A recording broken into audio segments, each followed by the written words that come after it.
Saturdays like this. This is why we love the depth of the Big Ten so much. This is why we love this sport so freaking much. From LA to Piscataway, all Big Ten all year long. This is Big Ten 10. Folks, I am in a very interesting headspace right now. My mind is completely spinning. I just got done watching Arkansas come back and knock off number 4 Tennessee. Of course, we had Alabama go down at the hands of Vanderbilt. Missouri lost to Texas A&M. We're going to be talking about 2 Big Ten upsets here. Hell, I even saw The Rock and Jimmy Uso come back at Bad Blood. I can't mentally handle what's happening right now. An all-time day, an all-time Saturday, and I loved absolutely every second. I loved absolutely every minute. I know maybe not every fan within this conference loved every minute of it and loved every second of it, but sitting back and watching this thing unfold through the night was absolute cinema. Okay, let's get in and start talking about this weekend. Winning in this conference is hard, folks. It is tough. It is an extremely deep league. If these wins by Washington over Michigan and Minnesota over USC taught you anything, and we already know this, folks that have been following this channel and this show for the years that it's been around, and fans that have known and watched the Big Ten for some years like myself, we know that it is an absolute grind. And then you look at the landscape of what the Big Ten looks like this year, you know that there are no easy games in the Big Ten Conference. If you are a fan of a team that won today, consider yourself fortunate. I know that there are fan bases within this conference that weren't exactly 100% thrilled the way their teams played. I'm looking at you, Nebraska fans, that 14-7 win over Rutgers. You found a way to win against an undefeated Big Ten football team. How about those Penn State Nittany Lion backers as well? Didn't exactly start the game off in the strongest of fashion against a UCLA team that many people look at as in the bottom tier of the Big Ten. But hey, guess what? You found a way to win. A top 10 Big Ten team defeated an unranked Big Ten team. There's a lot of teams in the SEC that played today that can't say that. That can't say that. So take a deep breath. You survived. Now let's get into this and start talking about the pressure being on for Michigan and USC. Now, we got a lot of season to go. This season could very well end up being 2007-ish, or this could be a weekend that's just living in a silo. Either way, I think if Michigan and USC both fancy themselves as college football playoff teams, and I will say this right now, those teams that I saw this Saturday, and kind of based on what I've seen so far this season, those are not postseason teams. But like I said, we got a long way to go, and the ebbs and the flows of college football continue to go up and down like a roller coaster. Look, these are 18 to 23-year-olds. You're going to go up on the roller coaster, you're going to go down. It is an emotional sport, so we'll see if these teams can come back and maybe string some wins together. But based on what I've seen from the Wolverines and the Trojans, these teams certainly have some work to do going forward. Okay, the first game that I'm going to talk about is this Michigan-Washington matchup, a great win for the folks up there in the Pacific Northwest in Seattle, Washington. And the first thing that really stands out to me about this Washington game is they found a way to finish. This is a team, whether it's been finishing games or whether it's been finishing drives, in their losses to Washington State and Rutgers, this is a team, the purple and gold of Washington, that have not been great at finishing. They found a way to do it. You got ahead early, and then Michigan, right? They came back, they established the run, they did what they always do, and yet Washington buckled down, they buckled in, they made key plays, and they made key stops, and maybe most importantly, key kicks down the stretch to to be able to win this game. So that's going to do a lot, I think, for the psyche of this football team. I've talked a lot with Nebraska, right? When things aren't going your way and you're not finishing and you're getting down on yourself, and then you find a way to overcome that. You find a way to win. That does a lot for your mentality. So we'll see if Washington can take what they were able to do in the latter stages of this game. Remember, Will Rogers threw that interception late, his first of the season. They overcame that, getting a turnover of their own. We'll see if they can use that and maybe propel them. They get a couple of wins in a row, and maybe we're looking at a different Washington team here in the next few weeks. All right, let's talk about Tuttle Time. If you're watching on YouTube, I've got Tuttle Time ? When I was putting my notes together throughout this game, I was thinking about maybe putting Tuttle Time ! Because he came into the game, provided something a little bit different. And he provided a spark, certainly, for this Michigan football team when he got in there. But, and I'll talk more about Washington's defense in a little bit, but when Washington was able to adjust to it, he looked like a little bit better version of Davis Warren, right? He looked like a notch up from that, and he didn't turn the football over. Of course, being more experienced, I know he hasn't played a ton of snaps throughout his career. He's been injured. He's been a backup. He's been all those things.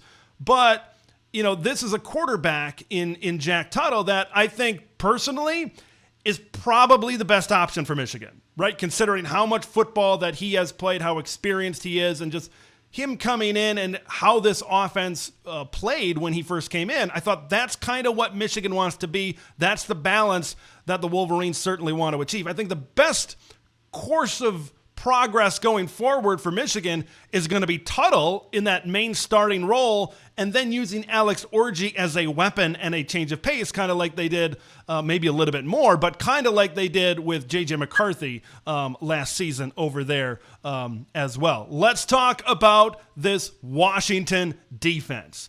I think that this defense, this unit, might be one of the most underrated units in the Big Ten. I think Steve Belichick is doing a great job, specifically on the defensive line. I think Washington's defensive line is maybe one of the best kept secrets in this conference right now. That was the trenches overall, but the defensive line specifically was a big question because felt pretty good about the linebackers. They were solid, felt pretty good about the secondary.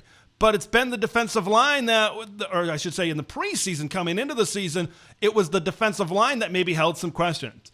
I think some of those questions have been answered. I think that they played pretty well. Later on in this game, when stops needed to be made and plays needed to be made, they went toe-to-toe with, in terms of physicality against the team with the most physical reputation in the conference.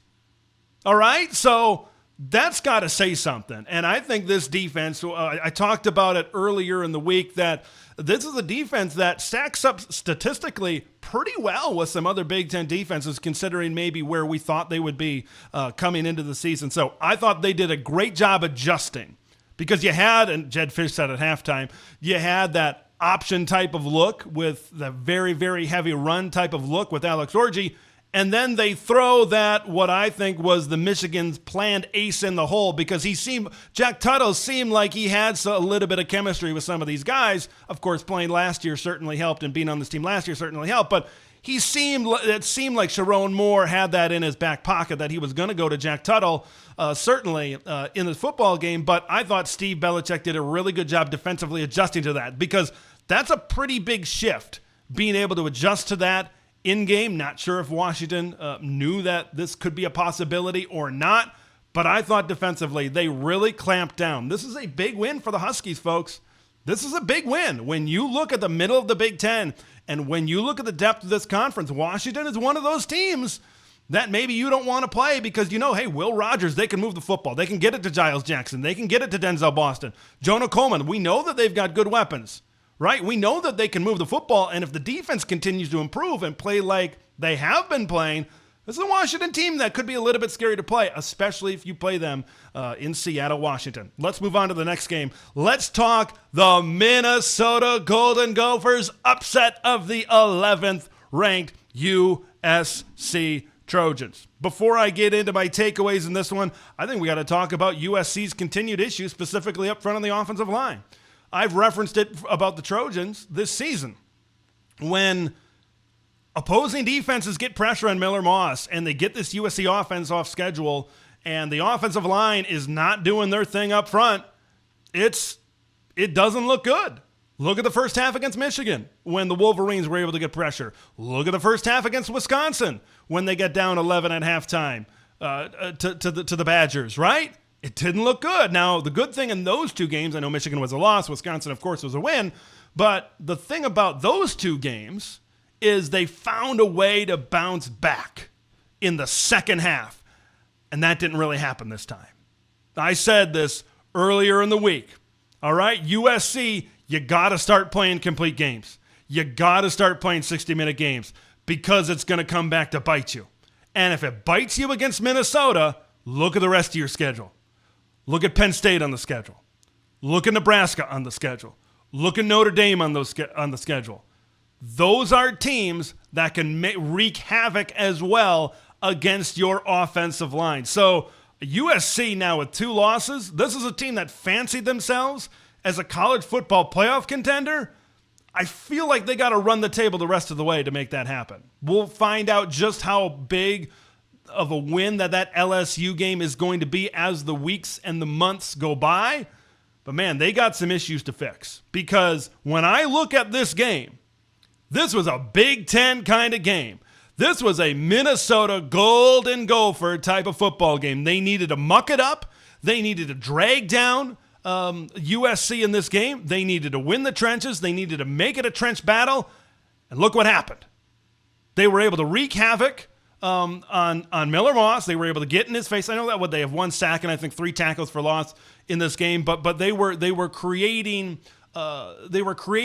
situations where Miller Moss wanted to get out of the pocket sooner than he did, and that's what we talk about when we talk about getting an offense like USC off schedule. They wanted to win the turnover battle.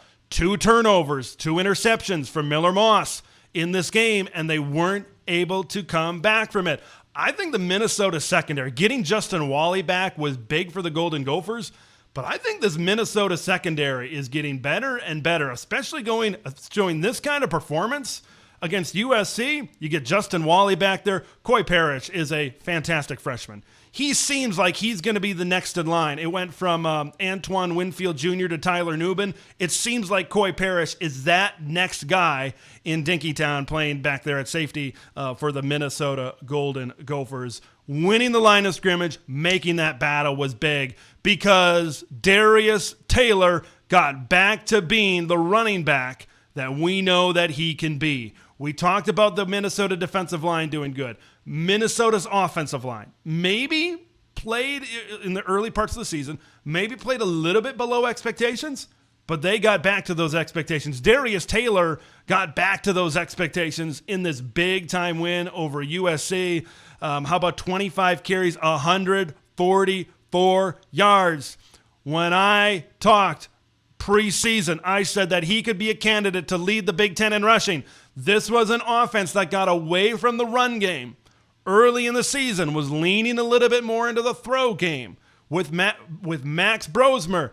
This game is a great example that if Darius Taylor can run the football and Max Brosmer continues to progress as a passer man every week, it seems like 16 in maroon and gold just gets better and better and better. If they can find that balance as an offense and their defense continues to progress and get better, this is a Minnesota team like Washington. You don't want to play them.